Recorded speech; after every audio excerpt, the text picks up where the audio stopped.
Now we start.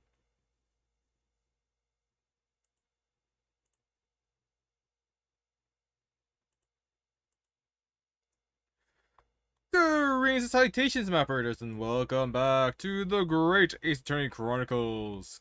Case 7? Last time, the jury had decided that, nervous, Soseki-san, or Natsume-san? is, too jittery and mustache for a proper gentleman. So they found him guilty after the quote-unquote victim pouring all the blame to him. So we are currently on the summation examination, and we're going to find out what contradictions lie within the jury's testimony. Or not testimony. Conclusion. There you go. Onward. The defense's rebuttal. The victim may not be well off, but he's a normal man and straight up. There's no reason to doubt the man. Hold it! Well, there are plenty of people in London who seem noble but poor. Couldn't some of them also be liars? Oh, I've no doubt about it. Like that shaky client of yours, for example. Absolutely not. Mr. Natsume is no liar. Look, the point is, the only thing that passed the victim's lips that night was that Japanese man's tea. When you take the gas man's testimony into account as well, the truth couldn't be any clearer. Well, that's alarmingly logical. But let me be frank here. I'm a gentleman, with a gentleman's values. If it turns out that the old Shakespearean chum is a rotten lie after all, I quietly change my decision about the defendant. And I'm sure my fellow gentlemen on the jury will do the same. Isn't that right? Well, yes, perhaps. Though I don't see it happening. What's that? Elderly gent on the end here, you know. You have to speak up. Look, I don't really care about all this nonsense. I just need this trial to be over. How many gentlemen do we actually have on the jury in the end? Alright, sir. I may hold you to that. Don't forget what you said.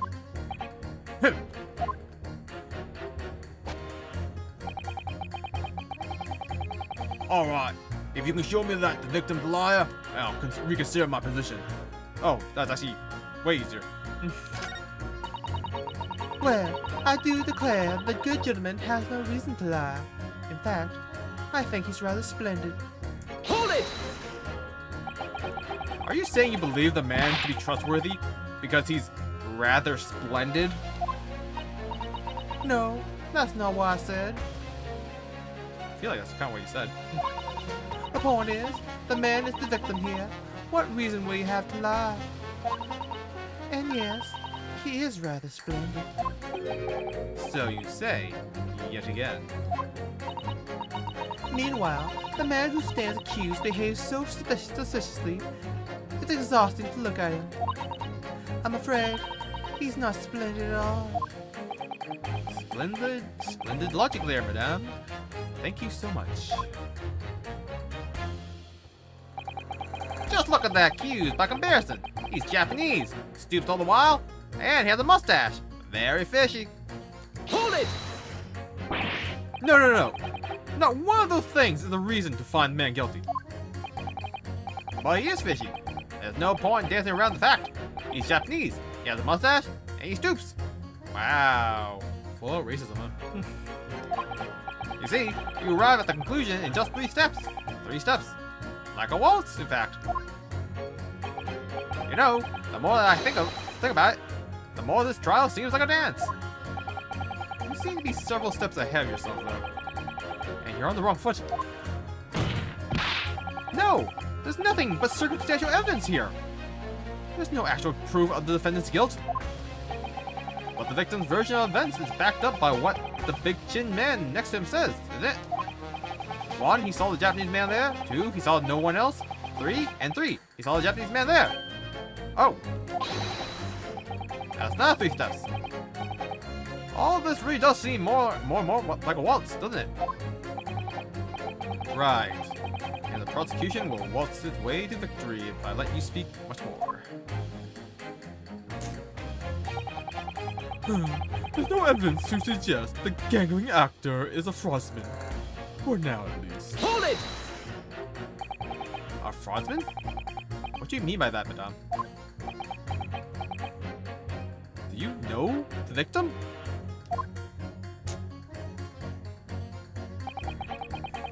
It really is a most tiresome problem for the company. Most irritating. We can be absolutely certain that a customer is stealing from us, but without hard evidence, we can't even threaten to take action for fear of being sued. I'm sorry, you've lost me a little there. Who are you? I'm the wife of Augustus Altamont, owner of the Altamont Gas Company. Oh. Good gracious! Altamont gas, you say? Gas is the future of energy in this country and around the globe, but proper handling is essential. As I'm sure our employee from the East End branch office would be the first to agree. Absolutely, Lady Quimby. Quimby, gotta be used properly. Altamont gas is the best in the world, of course. Yeah. Ah. I think we may have solved the mystery of the bow from earlier, Mr. Naruto. Right. He bowed in the interference of his employer's wife. Did he? Did he? Wow, I am just not paying these lines properly. Ugh. Right. He bowed in deference to his employer's wife, did he? Ah, so, would I be right in assuming that the reason Mr. Meterman was watching what Mr. Shansphere was up to in his room? I'm afraid there's no end to the lengths the population of the East End will go in order to steal our gas. So I really have no choice when the company identifies somebody as a possible fraudster, but to dispatch a worker to watch the suspect day and night. We're very thorough in our investigations. So you mean Mr. Shansphere is... I wouldn't come out and say it in public.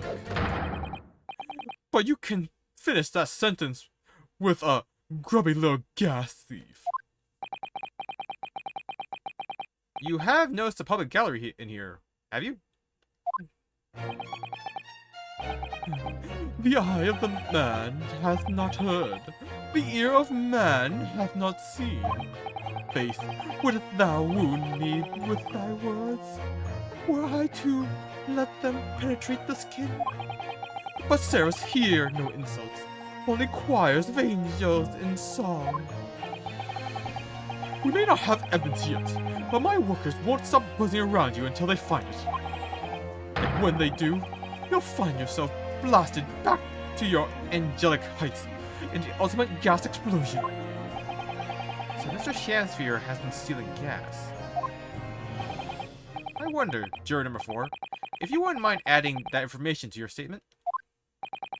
My pleasure. Was it the bit about ripping that thief apart you enjoyed? A little before that part.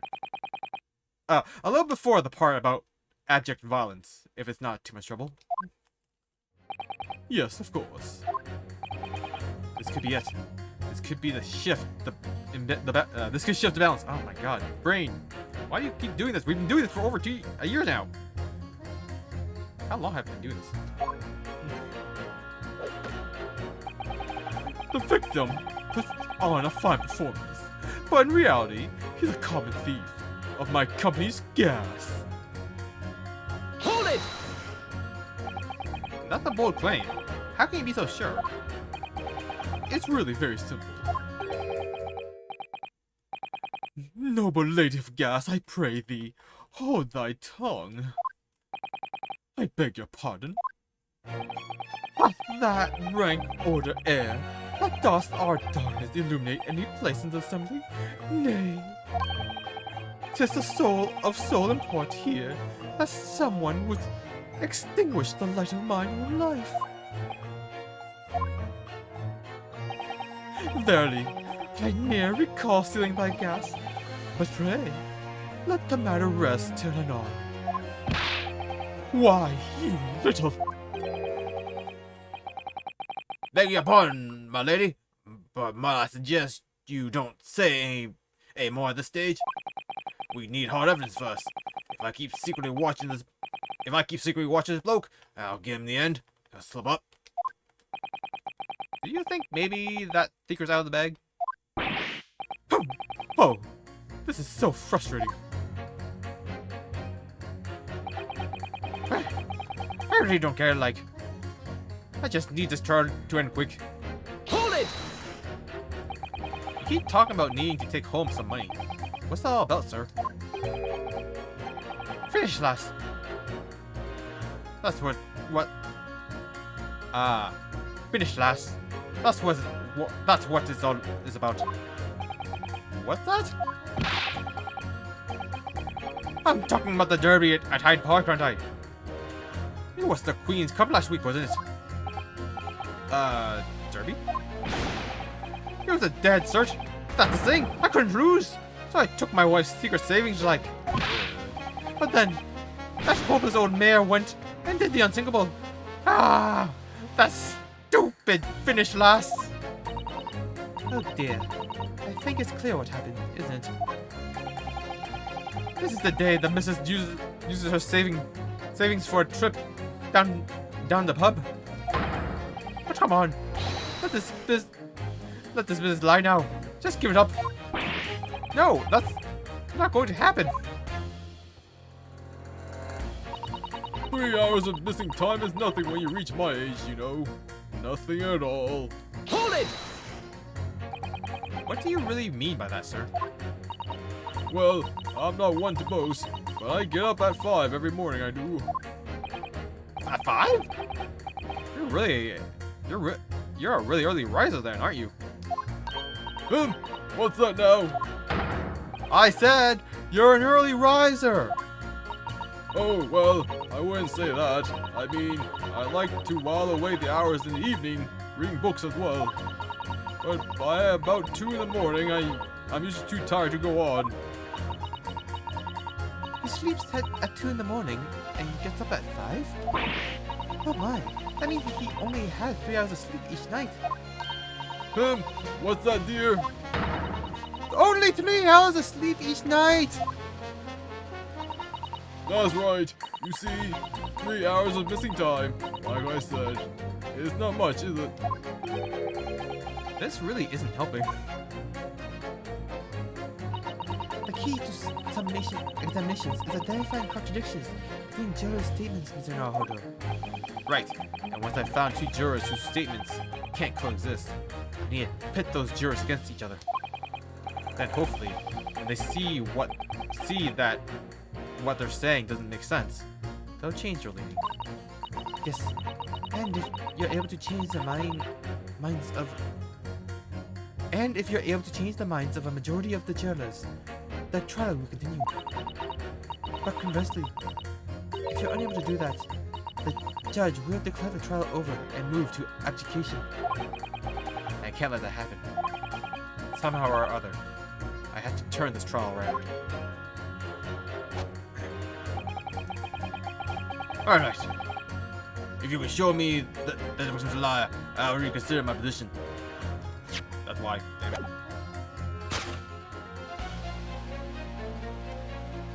Juror number 1, I pit you against juror number 4. Objection! Those 2 statements clearly contradict each other. Good gracious! To whose statements do you refer, counsel? Juror number 1. Hey! What are you yelling about, lad? I presume you heard juror number 4's statement, made by the wife of the owner of Altamont Gas. Well, yes. the victim, who you claim to be a noble, straight-up man, in fact, turns out to be a common thief. But so the good lady says. But there's no evidence, is there? Both you and I heard them say as much. You and I both heard them say as much. It's true, we don't have evidence as such just yet. But the claims aren't baseless, you know. What? You heard me. Seeing as his operation has already been compromised, I would suggest that the court hears testimony from our East End branch office employee over there. Yeah, I'll do whatever you say, my lady. Yes, Miss Honor.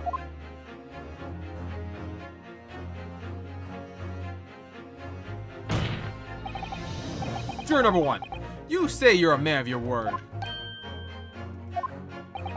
If I could show that Mr. Shansfield was a liar, you assured me that you will reconsider your decision about the defendant's guilt. Yes, I did see that. And as a man of honor, I will hold to it. As I'm sure the other gentlemen of the jury will. Me? Oh, well, yes. Now that we found out the man's a liar, perhaps we ought to consider the matter further. Well, if I'm perfectly honest, I haven't heard half of what you've all been saying. So if this means you'll recap a few points, that would suit me down to the ground. Oh no. I'm not having any part of this. I want this trial to be over and done with. In that case, I shall change my leaning. So, Mr. William Shansfield, if that is your real name, we of the jury demand to know exactly what kind of a man you really are.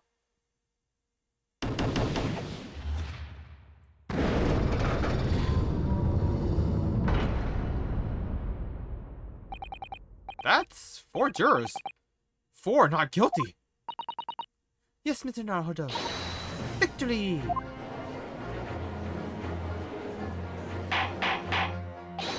Order! Order! Well, this is quite extraordinary, I must say. As a result of the defense's summation examination, the jury's leaning has changed. Now, only 2 jurors say guilty, whilst 4 say not guilty. I therefore declare this court to be in the state of disaccord,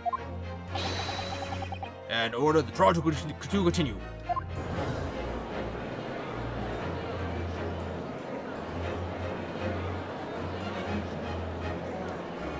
Did he have a drink from that?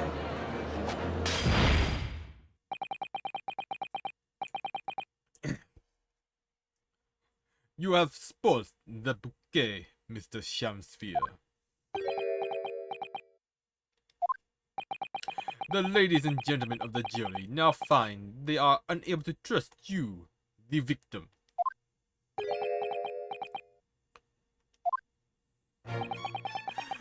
But you guys will save us. Some false to make us men.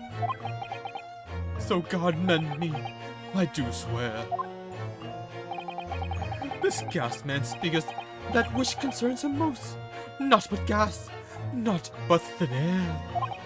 Aye, it burneth bright a while, but it has no substance, and doth reek foul. Oi! What do you say? Do I take it, Mr. Shansfield, that you deny the allegations of gas thievery? Most heartily, my lord. Hast thou forgot? I am a seraph, an angel, noble of mind, sweet of nature, and verily, honest of heart. Ah! You flower mouse pompous beanpole! Just cause I haven't got the evidence yet. Mr. Shansfield, if, in fact, you are not noble of mind, sweet of nature, or honest of heart, if you are a liar, then your testimony should have no sway in this courtroom.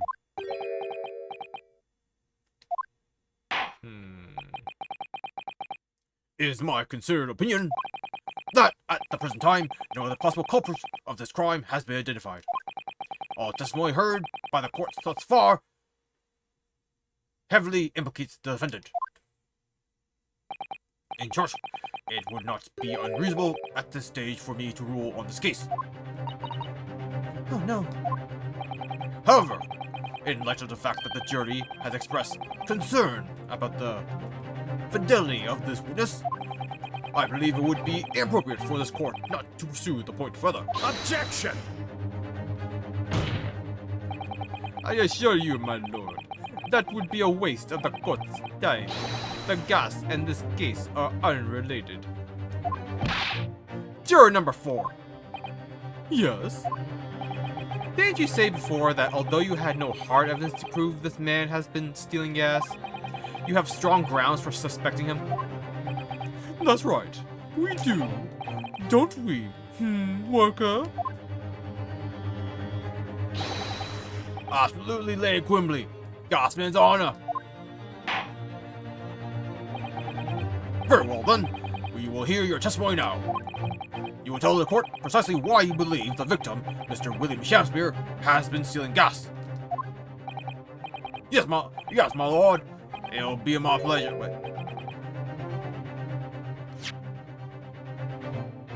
Yes, my lord. It'll be my pleasure. On the ultimate gas name, I swear. If I may, my lord. Go ahead, madame. This worker's testimony may have a significant bearing on the good name of my husband's company. Therefore, I should like to take the stand alongside him, in a supervisory role, if you wouldn't mind. Wahoo! Oh yeah! Sweet as honey! Yeah! I have gone through like 4 voices of that guy. Very well. At the exception, I shall honor your request. Thank you, my lord.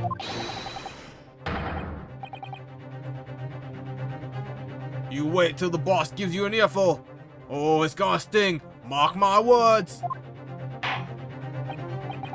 So, you will both testify before the court on the subject of the illegal consumption of the Altamont Gas Company's fuel. Yes. Is that clear, my good man? Clear as Altamont gas, my lady. Which is the clearest in the world.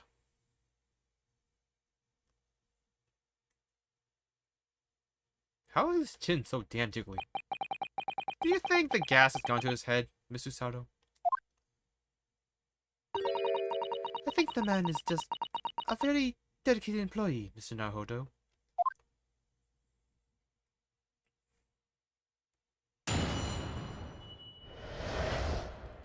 The Altamont Gas Company's investigation. I'm proud to be the company's East End branch investigator and meter money collecting agent. Where is my...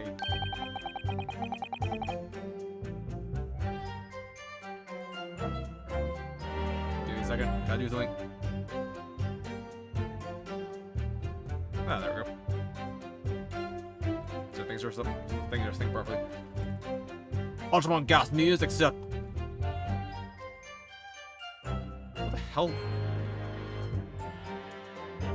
Altamont Gas meter accepts. Penny bits. Each coin given customers about 2 hours of gorgeous gas. And yet, the mirror in Mr. Shansfield's room didn't have a single coin in it. The mirror doesn't appear to have been tampered with, though, and the collection agent also has the only key. Somehow, he's using all the phlegm and gas he wants without paying a penny. If that's not thieving, what is? Meow, meow, meow. Just can't do that gangsta voice. Pray forgive the discourtesy. The irrelevance of this testimony caused me to turn to my hallowed chalice. And for apology. What do you mean by that remark, Lord Van Zieks? Did the mustachio Nipponese poison the gangling excuse for an actor, or didn't he? That is all that should concern this court. And yet, now we must listen to this abhorrence. Clearly, what separates the vast British Empire and your Eastern Island nation is more than geographical distance. But this could turn out to be a crucial testimony. The cross-examination must go on.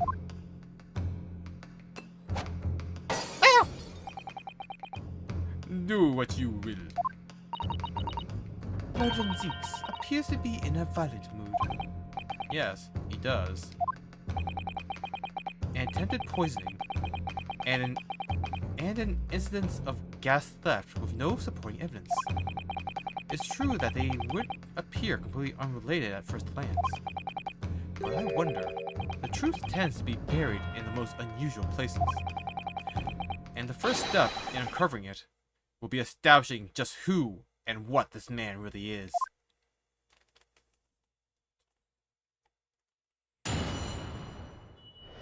Cross-examination. The Ultimate Gas Company's investigation. I'm proud to be the company's East End branch investigator and mere money collecting agent. Hold it! So does that mean you enter people's houses in order to empty their gas meters? That I do. Have tried to catch people when they're in. Then I ask permission to come inside and do my business. Does that mean you've been into Mr. Tatsumi's room before, as well as that of Mr. Shamsphere's? Well now. Well now. Interesting that you bring that up, man. Because I couldn't believe how little money was in his meter. No, that's... I don't know what that accent was. Wasn't me. I mean, how the pair of them survived the winters beyond me. It really is. Okay, going to Australia now. Let's go with rough voice. Even though it's also jury number 1. Knowing Mr. Natsumi, he probably spends all his gas money on books. And when he's finished reading them, he probably burns them for warmth. That's a horrible loss. And massive hazard. You will kindly reiterate your statement about the gas meters themselves, Mr. Moonman.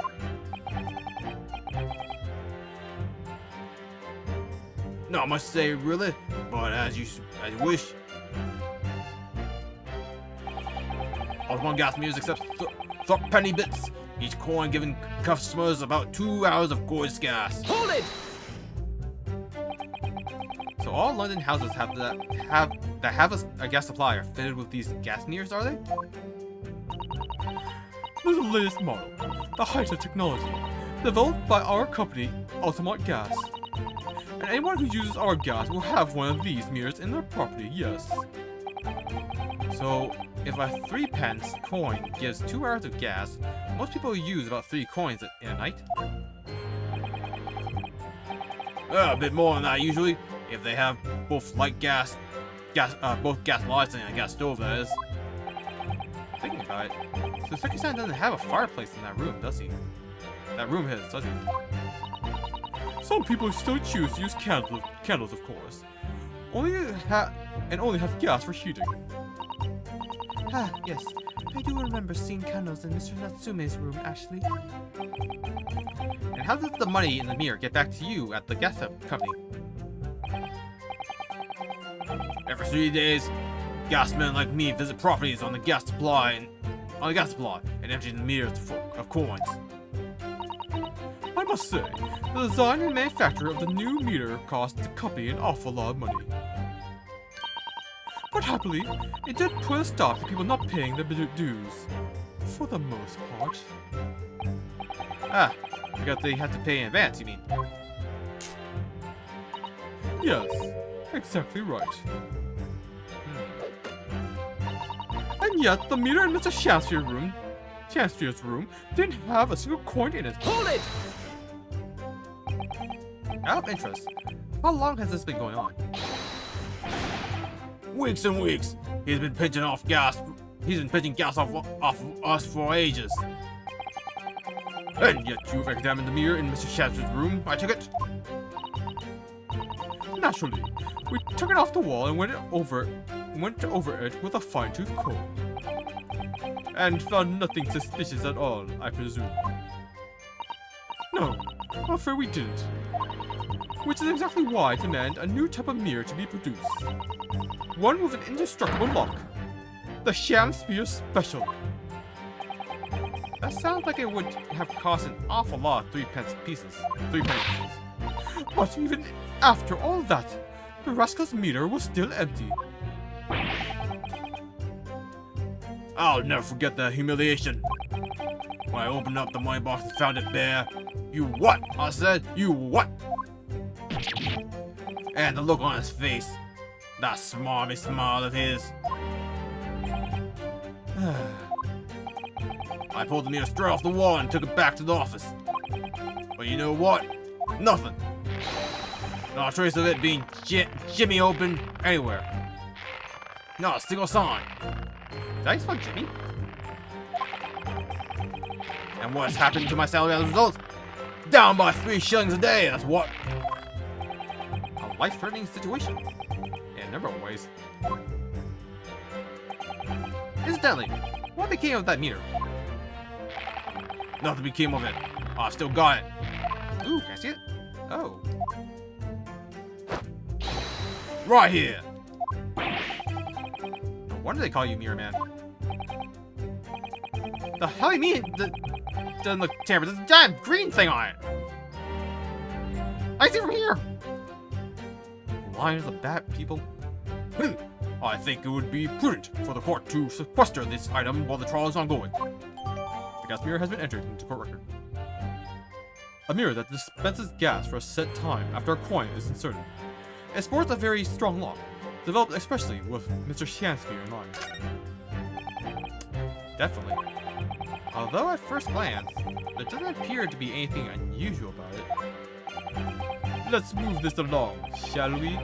Continue with your testimony. Though I would say it has as much value as the contents of that meter. Oof. The meter doesn't appear to have been tampered with, though, and the collection agent has the only key. Oh yeah? What about this giant block? That's a very sturdy looking padlock, isn't it? And the money box is sealed with beeswax too. So if Mr. Sholmes were to get up to any mischief, he'd be found immediately. Mr. Naruhodo, mischief of that kind is not the sort of thing that Mr. Sholmes would... You know you didn't finish that sentence, don't you? Well, anyway, it's understandable that the gas company would want to safeguard the money that's rightfully theirs. But it does feel a little over the top, perhaps, doesn't it?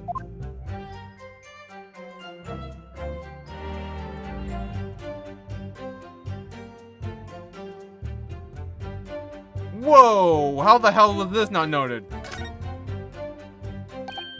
Oh, what? Have you spotted something, Mr. Naruhodo? That's here. There's a little hole. You see? Do you see? Goodness, you're right. I wouldn't have noticed. It's not a very neat hole, is it? Not professionally made, I say. So, you think it might have been opened by Mr. Shansfield? Possibly. It seems the people at Ultimate Gas must have missed it. Well, it certainly seems to go all the way through the inside. Yes, but there's no way a coin could fit through there.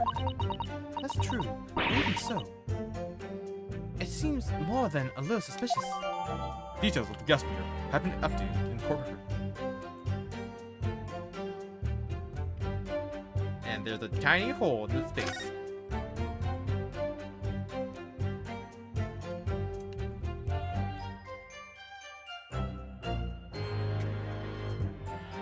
I have a feeling that's not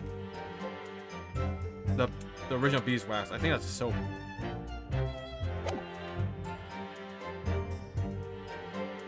Objection! Lady Altamont, I'm afraid to say that this meter clearly does show signs of having been tampered with. What? Yeah, what? I've been over and over that thing. I'm telling you, there's nothing wrong with it. In that case, what do you have to say about the small hole that's been made at the base of the coin box? Oh, what? You're right. You're quite right. There is a little hole there. The meters aren't supposed to have that. None of the others do. In other words, we can assume that Mr. Shamsphere secretly opened this hole up, this hole himself. Yes, I wouldn't be at all surprised. But why? Yeah, what? I mean, it's tiny. You couldn't get farther through that. I don't think he needs to. I think he just needs to poke a stick to, like, trigger the mirror. Lady Altamont, I wonder if you could give the court some more details about your mirror design. What sort of details? Well, what I'd specifically like to know is how it's dismantled?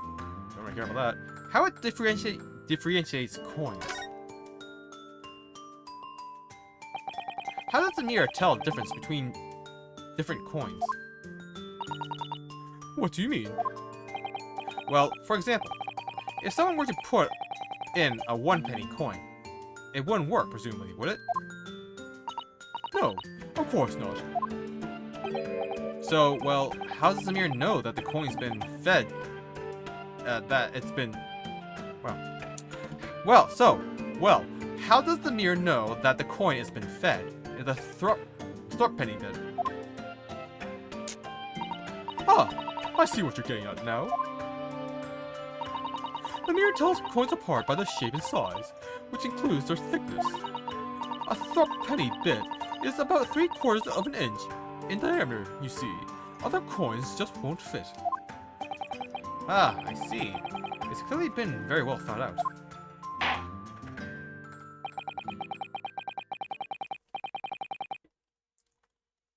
The witness will amend her formal testimony with that information in case it is permanent. Permanent. Yeah, right. As you wish, my lord. Permanent. The mirror is designed for coins the exact diameter and thickness of a threepenny bit. Nothing else will fit. Hold it! But conversely then, it would seem that anything matching a 3-penny, oh goddamn, stupid old coinage. It would seem that anything matching a 3-pence coin, exactly in terms of diameter and thickness, could equally well be used. Would that be true? Well, yes, in a way. The weight comes into it to a certain extent as well.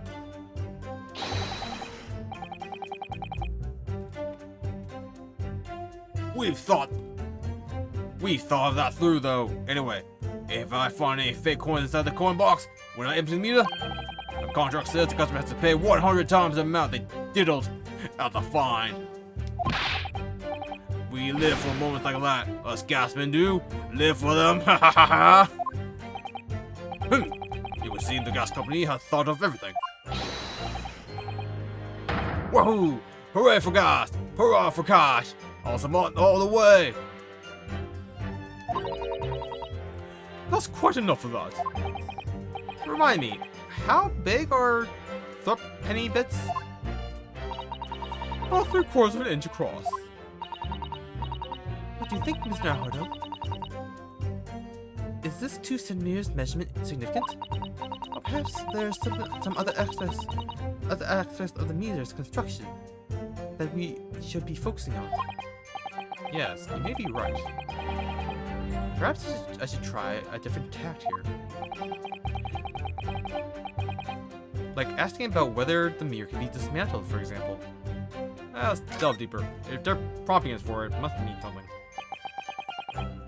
How can the mirror be dismantled? Dismantled? Yes, given that there are no signs of it having been forced. I'm wondering if perhaps, rather than being broken open, it might have been taken apart. Well, yes, it does make some sense. The padlocks are made by a first-class locksmith from the finest quality steel. And the mirror box itself is made from plate steel as well, welded shut to ensure it can't be opened again. I can assure you, it's quite impossible to dismantle it. Wahoo, yeah! Nothing leaks from an ultimate meter. No coins, no gas, no nothing. I see.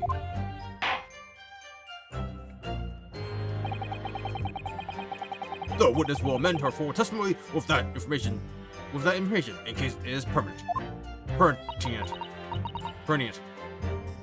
As you wish, my lord. All joints of the mirror are welded shut, and the lock is made from solid steel. No way to dismantle it. Hold it! Has anyone ever tried? Oh yeah, they've tried, but they've all given up before long. After all, if they actually broke the mirror, the company would be able to take legal action. Yes, that makes sense. What do you think, Mr. Naruto? Is its welded steel construction significant? Perhaps there's some other aspects of the meter's construction that we should be focusing on.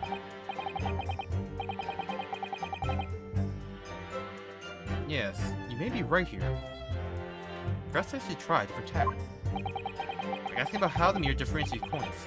Okay, so it just switches that statement each time.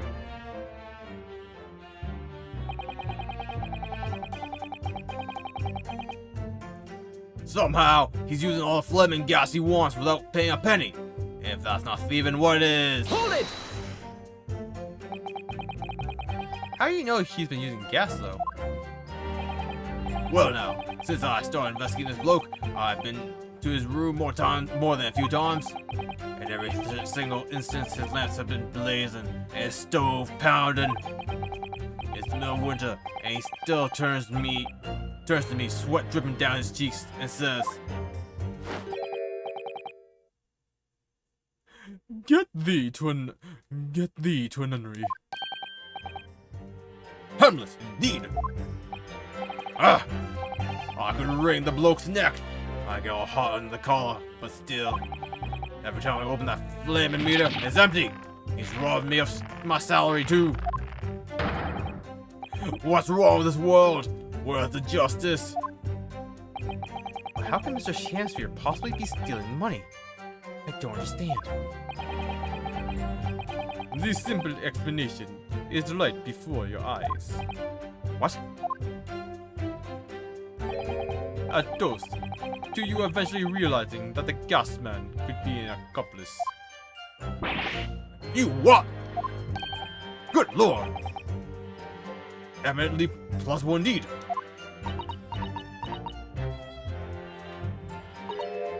Well, what do you have to say for yourself? Oh please, Lady Quimby. Quimby, I'm a faithful walker. And besides, if the money us gasmen collect doesn't tally with how much gas has been used, you doc are paid by the same amount. Yikes. So you'd be stealing money only to have the same amount taken from your wages. Clearly, that makes no sense. Perhaps it's a case of losing the battle to win the war. No, I'm not gonna stir up the hornet's nest. If I went stealing from the company, I'd be finished. It would seem there is no evidence to support the claims of thievery made against the victim. Because Mr. William Shamsphere is innocent. Pray, forgive me if that shatters some illusion my learned Nipponese friend was clearly under. You know, if all the cases I've witnessed of Van Zeeks were just the ones of him involved with Naruhodo, and I see him in like a different case, I would not trust a word he says, because he's been wrong like every time. Well, except for the first case. But he is like swinging at like a 9% loss ratio of like lies.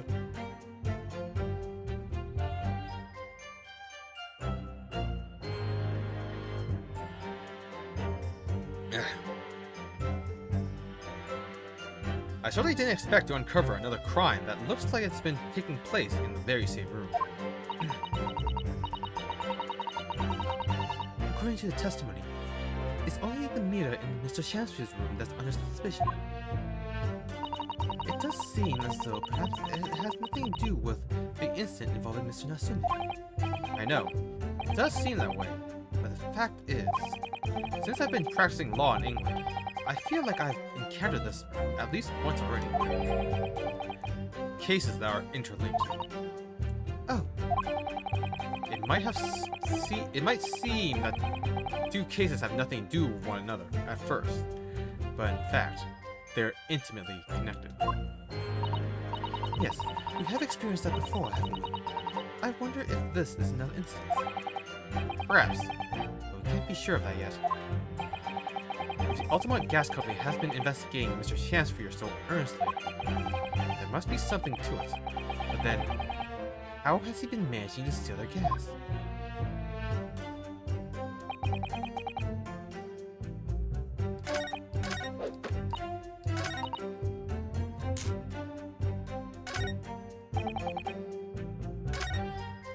I think it's this one. There's no way to dismantle it, but he clearly broke it.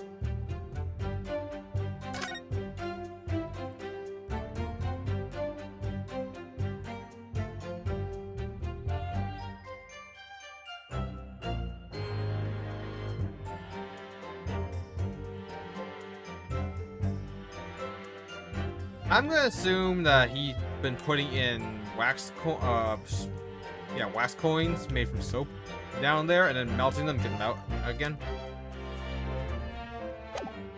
But how do I prove that?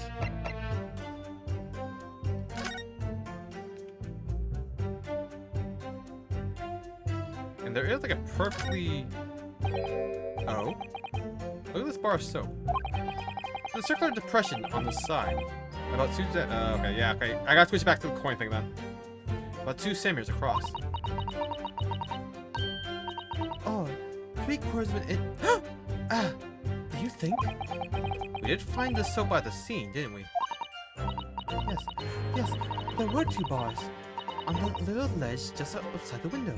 So we took this one. But I'm sure that we first found it. There's some sort of reddish medallion in the middle there. I remember it clearly. Yes, but there's no sign of it now. Where could it have gone? These other bar of soap have been updated in the court record. The 2 centimeter Demir circular depression in the middle of one surface.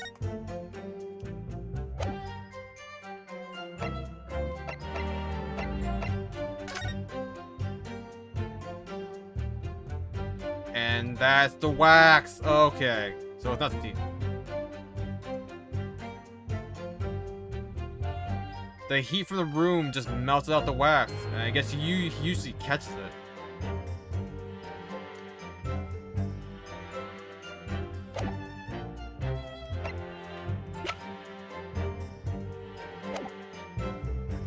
Hold it! Okay, I gotta switch this over.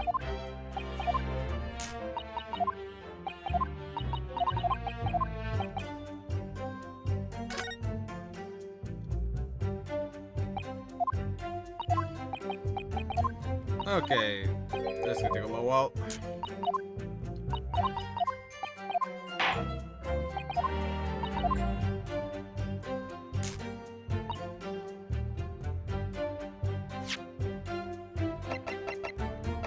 Objection! Let me just confirm something here. If the diameter and thickness were to be correct, the mirror would accept any object as if it were a threepenny bit. Is that correct? Yes, that is correct. Well, by something of a coincidence, while we were investigating in Mr. Shansfield's room, we found a particular item that matches the dimensions perfectly. Something the same size as a threepenny bit? What was it? The item in question is this. What? Have you been inhaling gas? That's a bar of soap. It certainly looks nothing like a threepenny bit, I must say. It looks like I'm going to have to point out exactly what I mean here. What's so important about the soap is this part here. Got it! You have to turn over the soap to see what I mean. Oh! Are you referring to that round depression in the middle of the soap there? That's right. A depression that's approximately 3/4 of an inch in diameter. Or in other words, almost exactly the same size as the threepenny bit. Get away! Does anyone here present have in their possession a threepenny bit? Quick now, hand over your coins, ladies and gentlemen.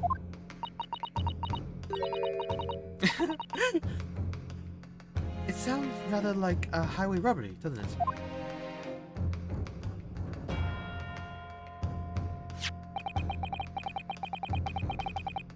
Thanks to a kind member of the public in the gallery, I have here a threepenny bit. Now, to see if it fits. My word! It couldn't be more snug. Yes, as I suspected. This, without a doubt, is a vital clue to explain how the Altman Gas Company has been defrauded. Well, I don't believe it. Weird bee people. So, your assertion amounts to what? That some inferior part of soap has a tentative connection to the theft of gas. Yes! The depression in the soap was clearly made by a threepenny bit. I must concur at least that pushing a coin with some force into a poor quality bar of soap such as this is a remarkably simple way of replicating a coin's shape.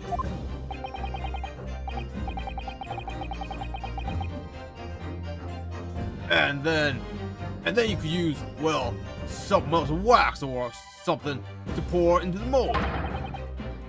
You could make fake coins in no time.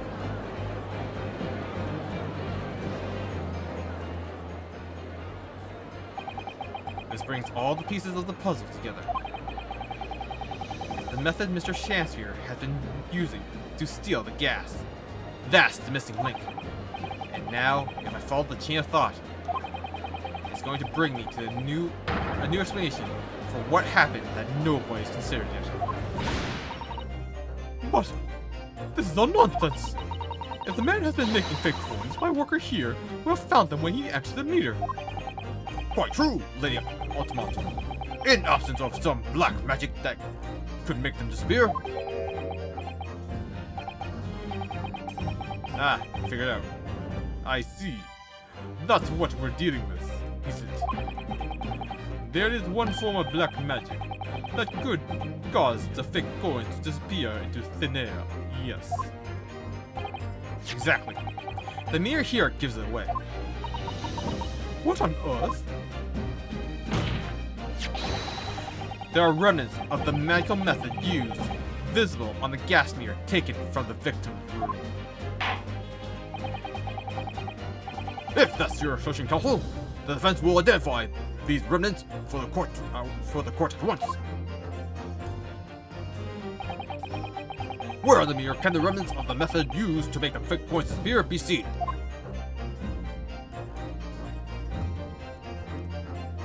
Got it! We found this bar of soap at the scene of the crime, just outside the victim's window. Outside? Yes, outside, where you yourself, Mr. Meatman, were lowering in the freezing winter air. That's where we found this soap. Oh, I get it. That's right. The answer, of course, is ice. Oh! You know, that makes way more sense.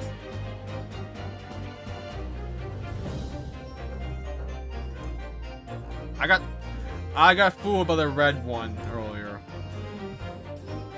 So I just focused on wax. Did you say ice? Mr. Shansphere has been leaving soap like this outside his window each evening, filled with water. After a night outside in the bitter cold, the water is completely frozen solid the next morning. Then, he takes his thick coins of ice and feeds them into the gas meter, giving him light and warmth in spades. As his room becomes very comfortably warm, the ice now inside the meter's coin box melts, turning back into water and draining harmlessly away through the small hole made in the underside of the meter. That is how, without leaving any evidence of his wrongdoings, this man has been stealing Altamont gas.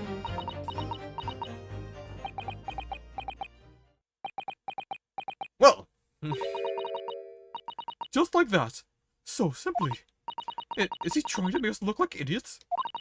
He's been fooling us all with some bars of soap and some water? That's right, madame. I don't believe it. It can't be true.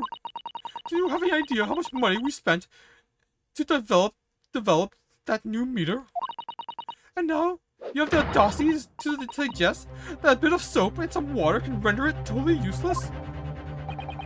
I'm fairly sure I didn't design it. Evidence! Sorry? I want evidence. If you're going to stand there and tell me our meters are rubbish, I want to see proof. She's very good at enforcing accountability, isn't she?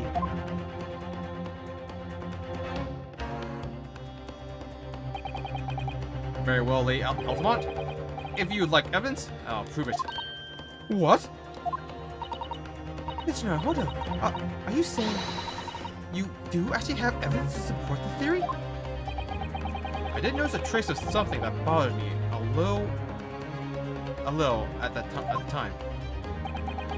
I have a feeling that this theory we've come up with now could explain it. The piece of evidence that substantiates the theory about how Mr. Shansphere has been stealing gas is... Take that! This is a photograph of the scene at the point when the victim was discovered, taken by Inspector Gregson, and it clearly shows the remnants of the crime carried out by Mr. Shansphere. What remnants?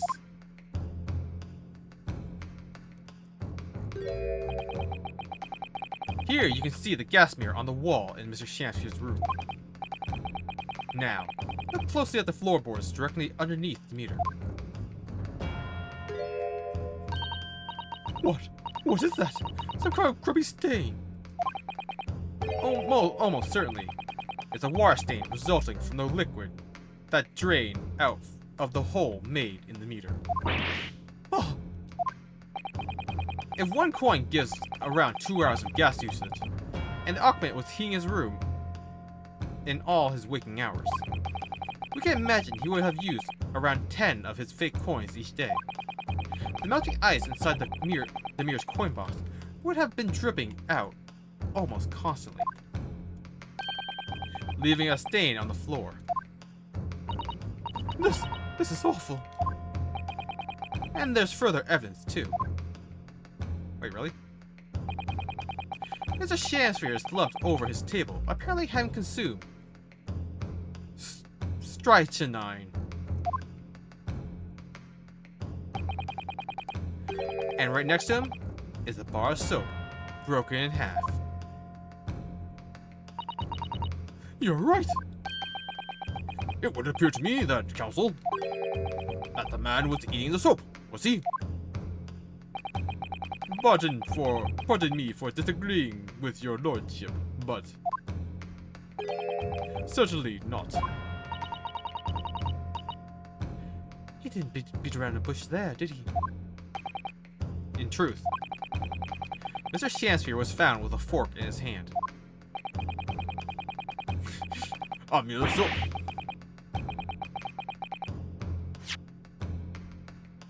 This soap is sounding increasingly likely, Lord Van Zeeks.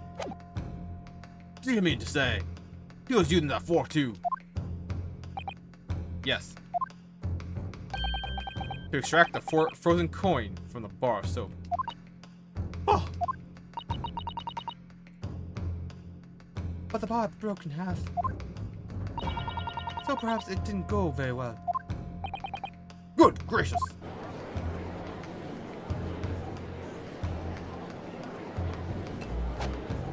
Ah! Again! Why? Lord Van Zeeks?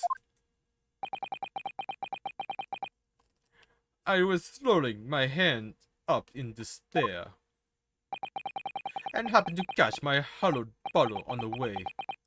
Pray, forgive my maladroit mistake. what is the meaning of this, counsel? Allow me to pose my learned friend a question. What exactly did you establish with your most recent cross-examination? That the victim is untrustworthy? Well... That Mr. William Shansphere is a liar and a thief.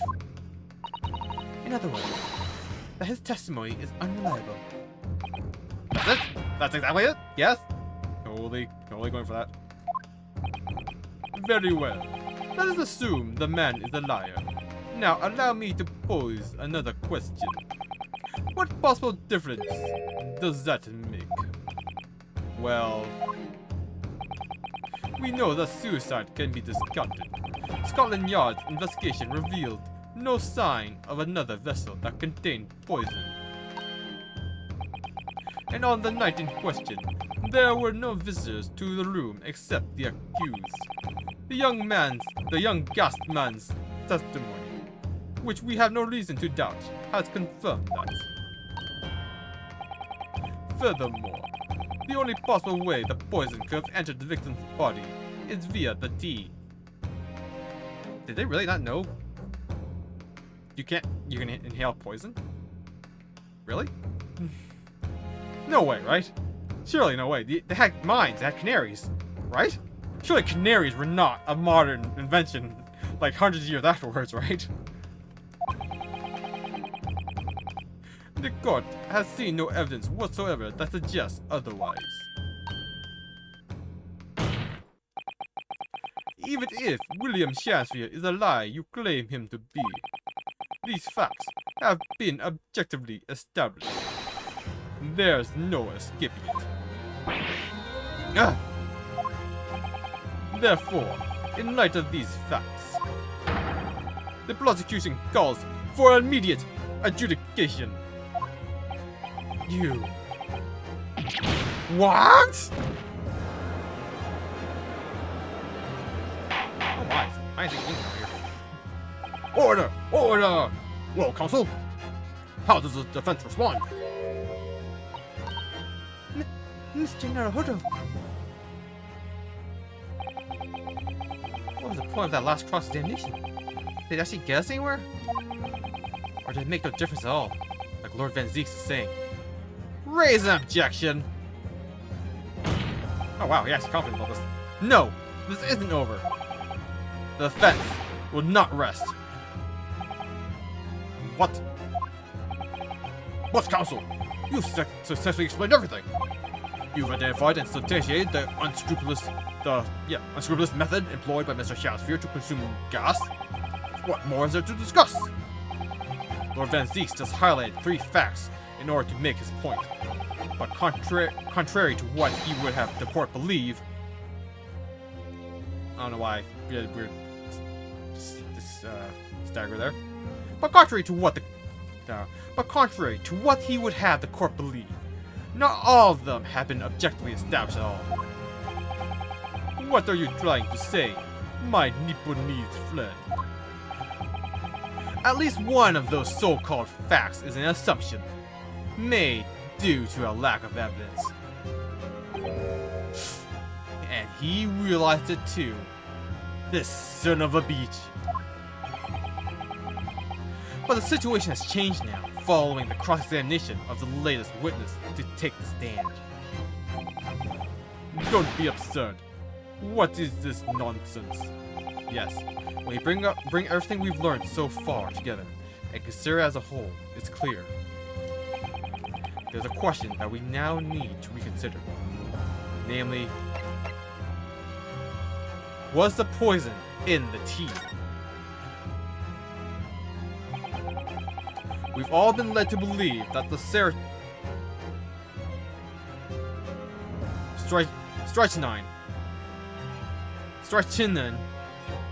Cyanide? Nope. That's died.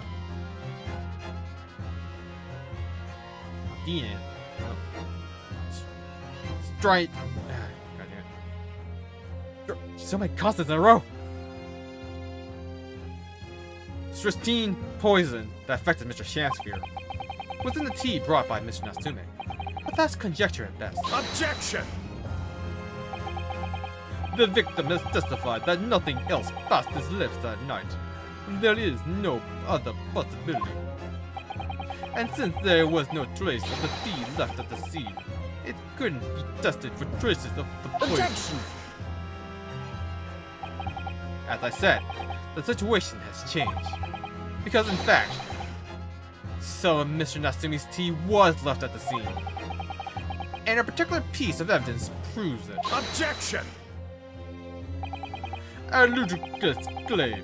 Scotland Yard detectives investigate the scene exhaustively. What evidence are you suggesting they missed? The defense has made a bold claim indeed. Very well, counsel. Present your proof. What evidence from the scene of the crime can tell us about the nature of the defendant's tea? The bar of soap. He used the remaining tea to make new coins. Take that! Good gracious! The soap again? The same bar the victim used to fashion his coins of ice? Yes, that's right, my lord. It's just come back to me. Something about when we first found this bar of soap at the scene yesterday. Oh, that's why it was red. It's more bars of soap. Soap? Or bars of soap dude lined up on a ledge outside the window. I thought it was a drug deal. I'm quite certain that when we originally stumbled upon the bars of soap, there was actually a frozen coin in each bar. So you discovered the gas thief's coin factory. Fascinating. In a way, yes. But there's more. The coins we found in the soap at the time weren't normal ice. There was something strange about them, you mean? Exactly. Something very obviously strange. They were red. The ice was red. No, you mean... That's right. It's obvious to me now. The fake coins in the soap were made from frozen tea. What?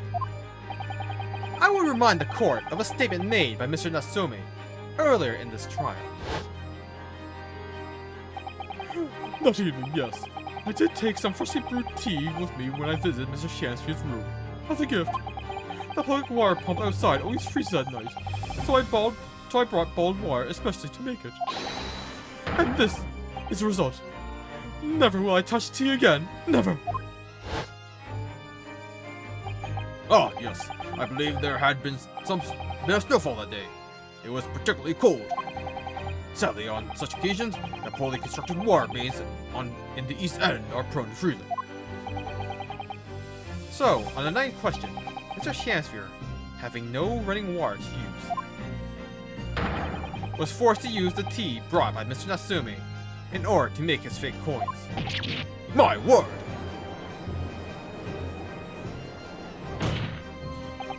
There were 2 bars of soap on the window ledge when my judicial assistant and I investigated the scene.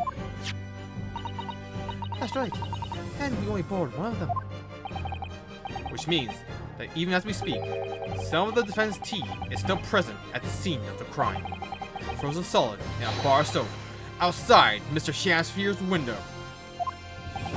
Extraordinary!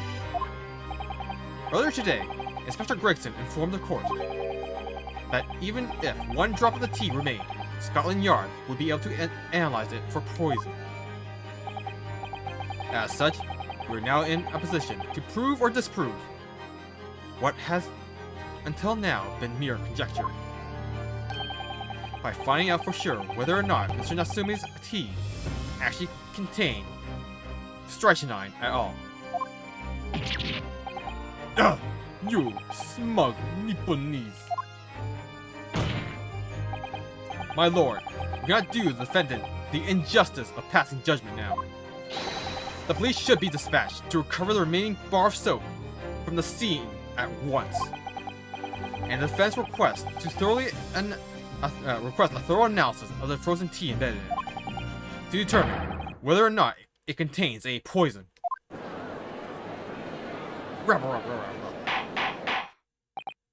Bailiff! Bailiff! Instruct the police to attend the scene at once. Yes, my lord. Understood.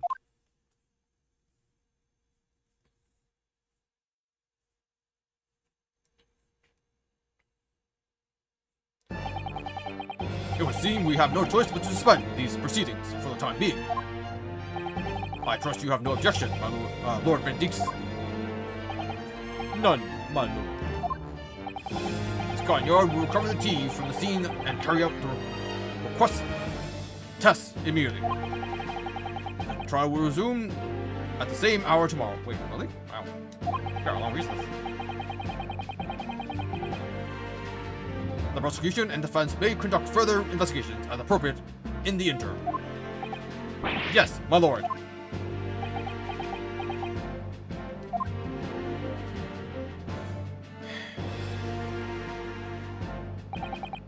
Well. Whew. Managed to scrape through there somehow. Thank you, counsels. Court is adjourned until tomorrow.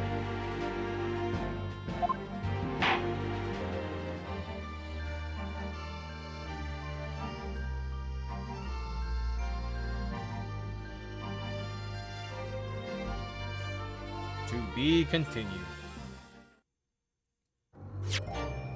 Whew, yeah, that's still an hour. What else could we investigate, though? Oh, I guess we can find like a gas leak. Oh, that was our house. 22nd February. 1:11 p.m. Naruto's legal consultancy.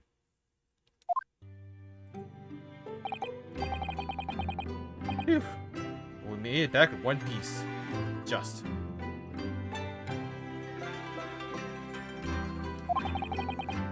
To be perfectly honest, I thought we were finished there for a while. Oh, I know.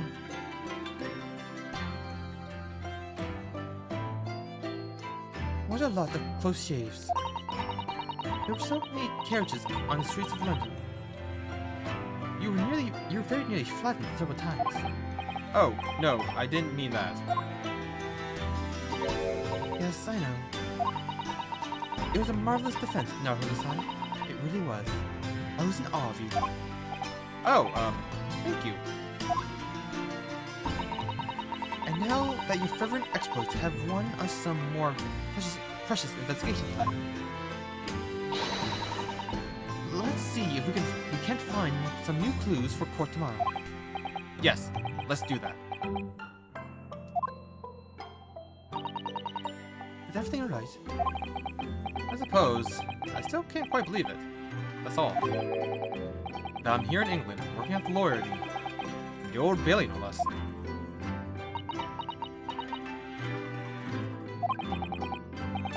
The truth is, it shouldn't be me, should it? It should be him standing in my shoes. It should be Kazuma. It was Kazuma-sama's wish that you follow him to Great Britain and work alongside him. Yes, I mean, I never had the chance to ask him exactly why, but he clearly had a plan. I wouldn't be here today if it wasn't for him. And you're doing wonderfully, Naruto-san. I have no doubt that Kazuma-sama would stay exactly the same if he were here with us. Oh, we're check up. Thank you, Susawa-san. Thank you.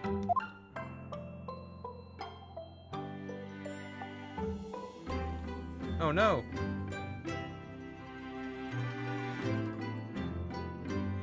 Oh, I thought OBS popped something. No, false alarm. Today's trial. It was quite a shock earlier today, wasn't it?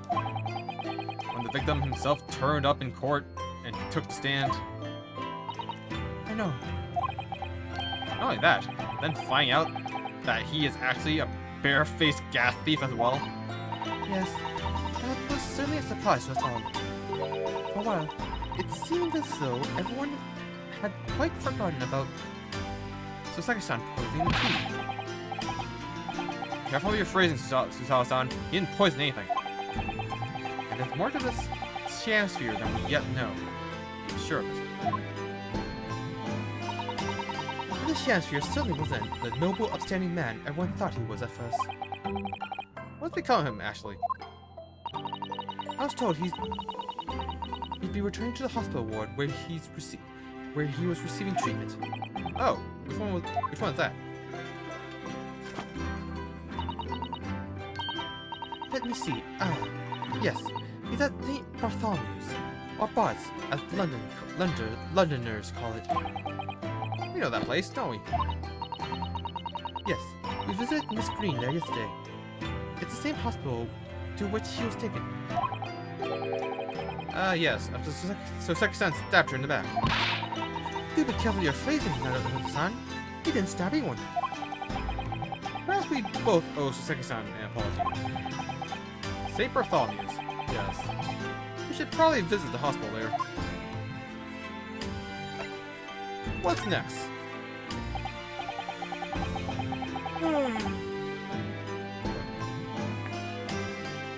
So, we know that Sasaki-san took the tea to the victim on the night in question.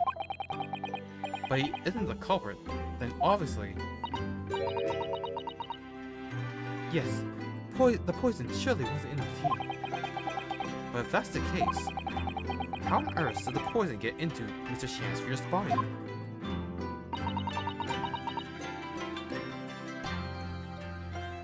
I'm sure we'll find a clue at the scene. There must be something in Mr. Shamsphere's room that will help us solve the mystery. I don't know why I keep saying Shamsphere instead of Shamsphere. It's just Shamsphere. I do my piece properly. Well, naturally, Scotland Yard detectives have been over the place already. But we also know they're kind of incompetent. But good occur for us to have another look around, I think. Definitely. And I'm desperate to know the outcome of the investigation into the tea left in the bar soap. Well, if we run into Inspector Gregson, be sure to ask him about that. Kazma's wishes. Kazuma Asogi. Best friend I ever had. And a lawyer with such promise.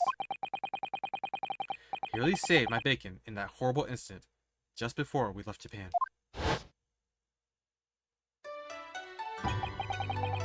I can still picture him now, looking so fierce and determined in court.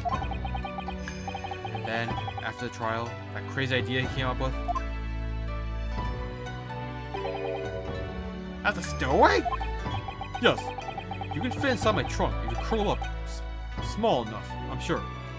No one will know. Kazuma, won't you tell me why? Why go through these lengths so that I can accompany you to Great Britain? Well, it's been on my mind ever since we got through that trial. That you really ought to go into law. Be a defense lawyer. You've got a natural talent for it. Believe me, I guarantee it. But I've never even thought about becoming a lawyer. Well, I can't force you, obviously. You have to decide for yourself. But anyway, London is the cultural capital of the world. The city at the forefront of everything. It can't hurt for you to see it with your own eyes. No, that's true. I suppose so. If you were to become a lawyer, then one day. One day what? Oh, no. Never mind. Huh? Naruto-san? Oh, sorry. I was just thinking about Cosmo. Yes. He's further in my thoughts too. To change the Japanese judicial system for the better. That was his dream. And that's why he so desperately wanted to come to Great Britain to study, of course. Yes, that's right. But Yes? I do wonder if his true intentions lay elsewhere sometimes. I don't know. Thought just takes hold of me every now and then. That's all. Cosmo's true intentions. Naruto-san, what do you mean by Kazuma-sama's true intentions? Oh, okay, that's weird. I mean this. His katana? I never expected to inherit this sword after Kazuma passed away, of course. No, I know. It was because I asked you to take it. When I have it at my side in court, I feel as though it gives me courage. Yes. Actually, the night before he died, he told me a little about the sword.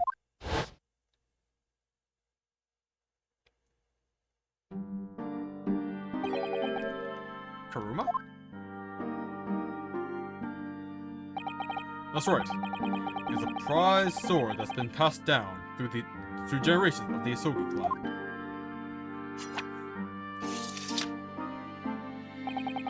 A Japanese man's sword is a soul, Ryunosuke. I can't be parted from my katana. Kuruma guides me. I truly believe that. Where does the wind come from? So his name compels this wielder to slice evil in two? Not that you would need much compelling. On that subject, there's something very important that I have to do in Great Britain. Something you have to do? Yes. I'd appreciate you seeing it through with me. Of course. Of course I will. Wherever it is, I'll see it through to the end with you. I knew you wouldn't let me down.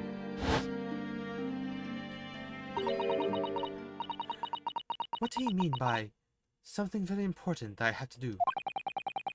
I hoped that the answer to that question would become apparent when we arrived here, but as yet, I've not found a single clue yet. I see.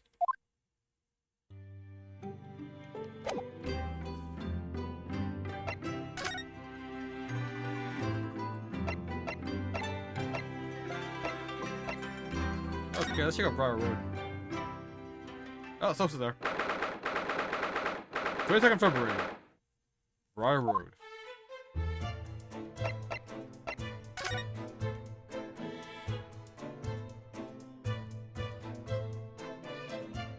Never mind.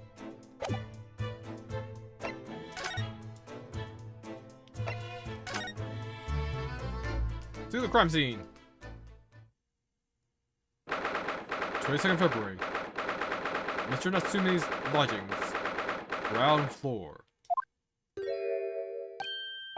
Oh, hello again, Inspector Gregson.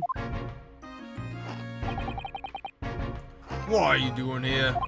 Well, we were hoping to have another look around, actually. The lawyer representing the defendant has the right to examine the scene, as I'm sure you're aware. Yeah, I know the score. Oh, yes. One other thing. Let's open the ledge outside the window. Did you find it? With the tea in it? Yeah, we found it alright. And there was a small amount of tea in it, as you said. I knew it. It's with the identification section at the yard now. They're looking into it. The results should be available later today. That's wonderful news. Thank you.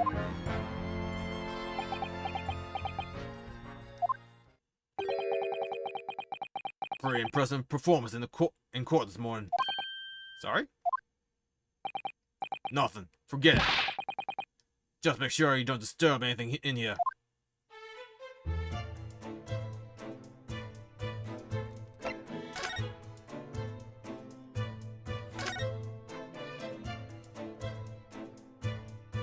Can't look at the puddle.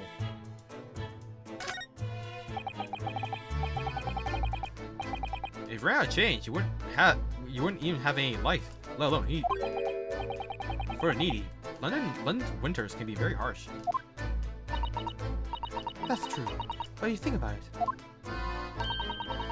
Even the wealthy would find themselves freezing if they ran out of small change. London's winters can be very harsh for the forgetful too. Then, frankly, I'm starting to wonder if Susasa and I are going to make it to spring. That's true. We don't even have a meter at Baker Street, let alone a gas stove.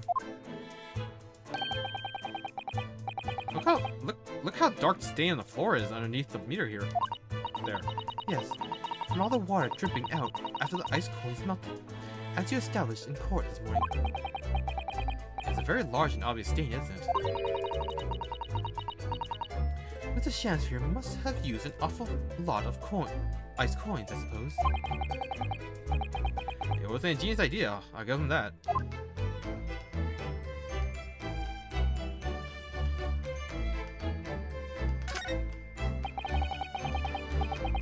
The sun never shines in this room, thanks to that depressing bricked up window. Yes, with enough determination, you can always remove the bricks. You set some soap outside, can't you? That sounds like a very wise life lesson, Mr. Sato. Only if you plan to follow a life of crime, Mr. Naruto.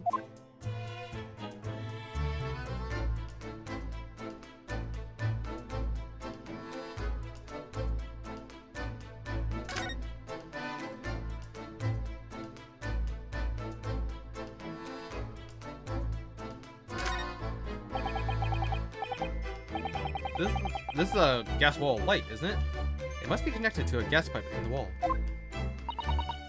Gas lights, a gas stove. London really is a city of gas. But now that I think about it, Mr. and Mrs. Garrett had an open fire on the top floor, didn't they? Oh yes, you're right. I don't recall seeing a gas stove up there. Well, I much prefer a real fire anyway. It's so much cozier. Alright, I am going to call it a... yeah, I'm going to call it a night there.